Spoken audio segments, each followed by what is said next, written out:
आप सासाराम का दौरा सेट करते हैं, सासाराम में माहौल खराब हो जाता है।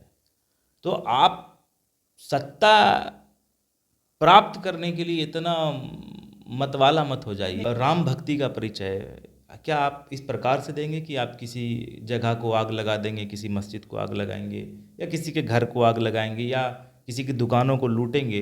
तो जो वीडियो सामने आया है दुकान लूटता हुआ, और दुकानों को लूटा जा रहा है। जय श्री राम का नारा लगा करके किसी मस्जिद के गुंबज को तोड़ना, या जय श्री राम का नारा लगा करके किसी मस्जिद के अंदर में आग लगाना, ये कितनी शर्म की बात है। ये सब कुछ हमारे बिहार में हो रहा है। बिहार के बिहार शरीफ और सासाराम से सबसे ज्यादा तस्वीरें वायरल हो रही है।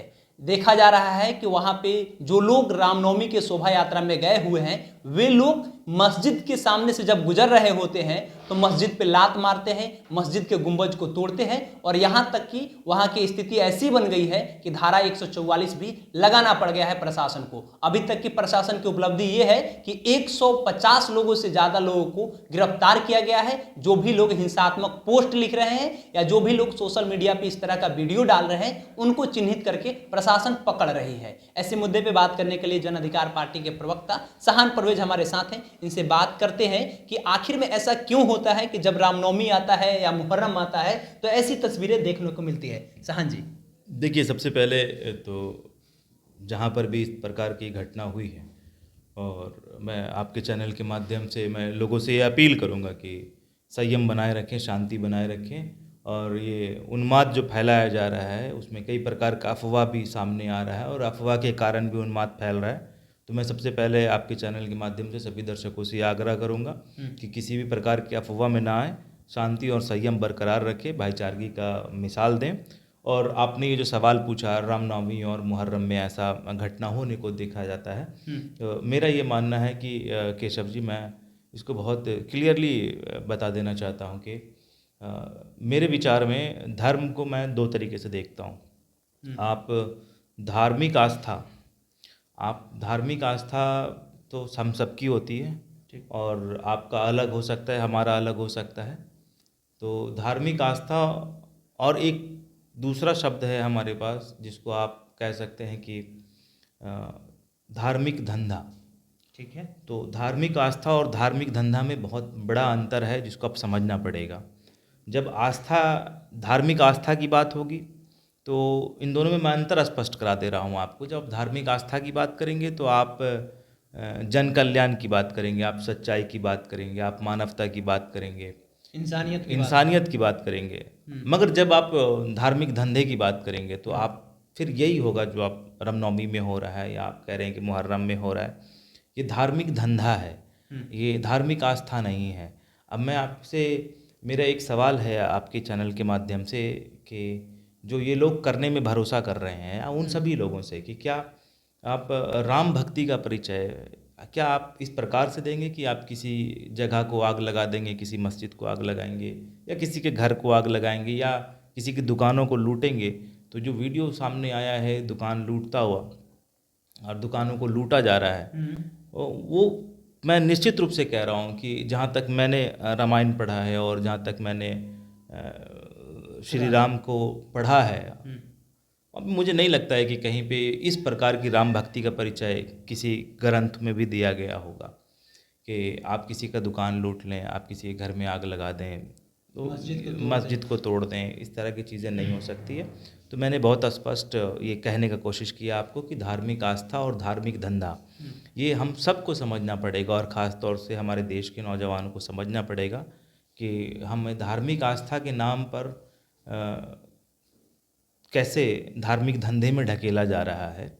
और जो लोग ये इसके सरगना हैं उनका ये व्यापार बन गया है, और उनके व्यापार के कारण कई लोगों की जान जा रही है, कई लोगों का घर जल रहा है। और जब आप बात करेंगे, मैंने जो पढ़ा है, मैंने बताया आपको कि जब मैंने श्री राम को पढ़ा तो जो मुझे समझ में आया कि मैंने जब उनको बताया कि उनको जो संज्ञा दिया गया मर्यादा पुरुषोत्तम राम का संज्ञा दिया गया, जब आप पढ़ेंगे, जब उनका व्यक्तित्व आप देखेंगे तो बड़ा उदारसीन व्यक्तित्व उनका दिखेगा आपको। वो एक ऐसे व्यक्तित्व का परिचय देते हैं जिन्होंने अपना राजपाट छोड़कर और सिर्फ कोई कलेश ना हो, कोई झगड़ा झंझट ना हो, परिवार की बात में, तो आपसी उन्होंने मतभेद आपसी ना हो। मतभेद ना हो कहीं पे, इसके लिए उन्होंने अपना राजपाट सिंहासन छोड़कर और वो वन की वनवास को चुन लिया। तो क्या आप ऐसे व्यक्ति को आप ऐसे व्यक्तित्व को आप बदनाम कर रहे हैं, जिसका व्यक्तित्व, जिसमें ये कहा गया हो कि मर्यादा पुरुषोत्तम का व्यक्तित्व हो, कि हर लोगों को मर्यादा पुरुषोत्तम के व्यक्तित्व को अपने अंदर फॉलो करना चाहिए, उनसे कुछ सीखना चाहिए कि एक आइडियल बेटा कैसा हो सकता है, एक आइडियल पति कैसा हो सकता है, एक आइडियल भाई कैसा हो सकता है। तो ये इंसान को, हमको और आप सबको सीखना चाहिए कि जब आप अपने जीवन में जब आगे बढ़ते हैं या जो आपका जीवन शुरू होता है, तो उसमें आपको कैसे रहना है, आपका किरदार कैसा हो सकता है। तो जब भी आप मर्यादा पुरुषोत्तम राम की बात करेंगे, श्री राम की बात करेंगे, तो उसमें 3 चीज़ें मैंने बहुत क्लियर आइडेंटिफाई करा है, जिसमें बार बार रिपीट किया गया है कि उसमें सबसे पहली बात तो कि आपको सरलता, फिर आपको सहिष्णुता और सच्चाई की बात कही गई है। तो सरल स्वभाव, बड़ी विराट व्यक्तित्व, और उनके नाम पर जो सच्चाई, सरलता का प्रतीक हो, सहिष्णुता का प्रतीक हो, कि सब चीज़ों को एक्सेप्ट करके कि ठीक है, अगर कुछ हमारे हिस्से में आना चाहिए था वो अगर नहीं भी आता है तो कोई बात नहीं, तो कोई बात नहीं, हम सब कुछ त्याग, बलिदान और इस प्रकार की भावना और इनका नाम लेकर ये जो उन्माद फैलाया जा रहा है, तो मेरा ऐसा समझ में आता है कि जो मैंने पढ़ा है जिस श्री राम को, कहीं ना कहीं मुझे अब ऐसा लगता है कि जो लोग अपने आप को राम भक्त का परिचय दे रहे हैं, ये निश्चित रूप से उस मर्यादा पुरुषोत्तम को बदनाम करने का काम कर रहे हैं। मेरा बात आपको थोड़ा सा अजीब लग सकता है, बट ये सच्चाई है कि अभी जो डिफाइनेशन दिया जा रहा है और जो परिभाषा दिया जा रहा है, ये धार्मिक आस्था का परिभाषा नहीं है, ये धार्मिक धंधा का परिभाषा है। और कुछ ऐसे लोग हैं, मैं स्पष्ट कर देना चाहता हूँ कि आज भी गृह मंत्री जी का बिहार का दौरा रहा और जहाँ पर मामला हुआ उन्हीं जिलों में जाना, तो कहीं ना कहीं ये स्पष्ट करता है कि आपकी पहले से पूरी प्लानिंग है यहाँ पर, कि आप क्या चाहते थे पहले से, आपने कैसा ब्लूप्रिंट बना रखा था। आपका जहाँ जहाँ दौरा फिक्स था, चाहे आप सासाराम की बात कर लें या आप नालंदा की बात कर लें, नवादा में आपका दौरा था, नालंदा में घटना हो गया, आपका सासाराम का दौरा था, सासाराम में अपने माहौल ख़राब करा दिया, पहले वहाँ गए भी नहीं जा सके, वो दुर्भाग्य है कि आपको नहीं भेजा गया वहाँ पर। मगर जहाँ जहाँ आपका दौरा था, आपने उन्हीं सारे एरिया में आपने माहौल, आपके पहले से आने के कार्यक्रम के पहले से ही क्यों माहौल ख़राब हुआ। आप सासाराम का दौरा सेट करते हैं, सासाराम में माहौल ख़राब हो जाता है।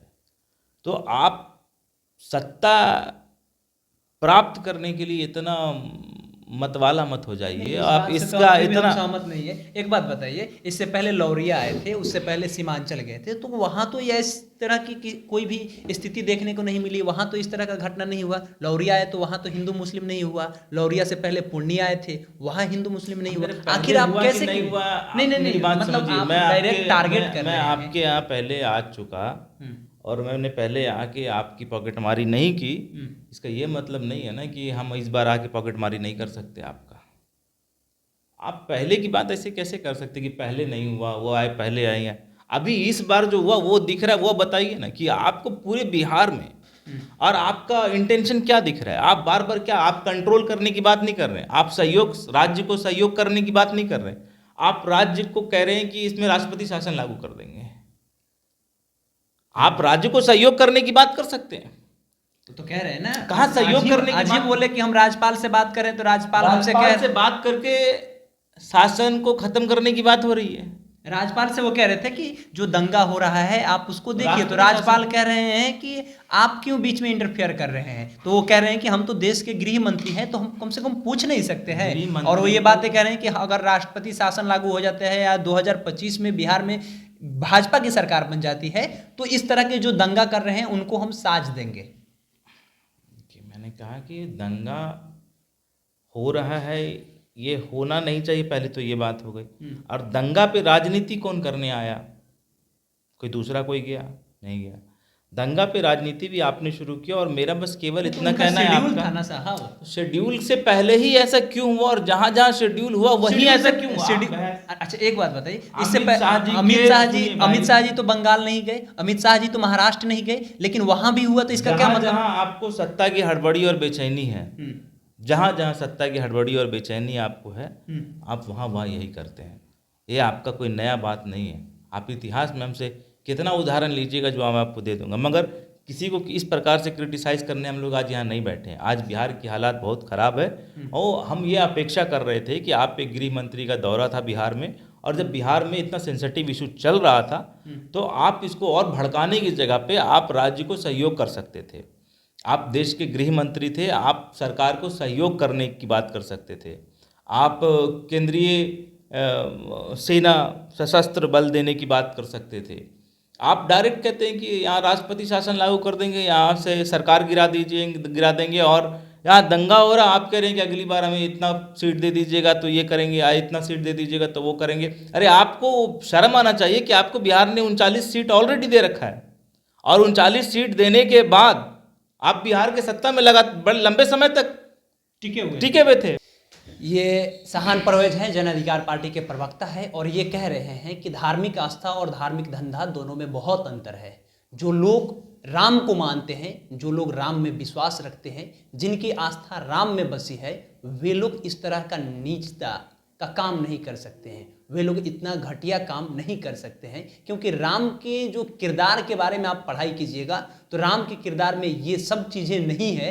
राम के किरदार में है कि कितना वो सरल थे, कितने वो सभ्य थे, कितने वो अच्छे थे कि अपने भाइयों के लिए और अपने माँ के लिए वो वनवास चले गए, और उनके साथ, उनके भाई के साथ उनकी क्या बर्ताव थी, अपने पत्नी के साथ क्या बर्ताव थी, आप राम के बारे में जब पढ़िएगा तो आपको भली भांति पता होगी। और ये एक बात और कह रहे हैं, बड़ी मुखरता से कह रहे हैं कि जो देश के गृह मंत्री है, उनकी जो सियासत की ध्रुवीकरण है वो बस हिंदू मुस्लिम पे ही टिकी हुई है।